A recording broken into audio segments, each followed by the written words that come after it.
mặt dương bong 92 nấu ô đôn bèn hàng một đồng dương tu liệp đấy nữa này cả tu liệp tích hàng lệch cái bóng hình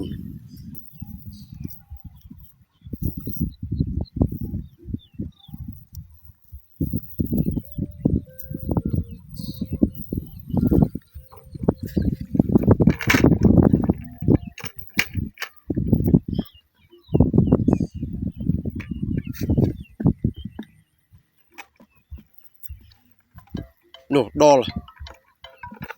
lại chỗ này con này tốt đấy đẳng đo này chỗ lại mở ở chỗ đây rồi phi đi tụi chỗ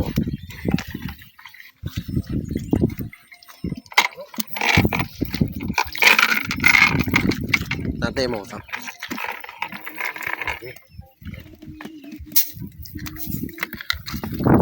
chỗ tê rọc bi các bạn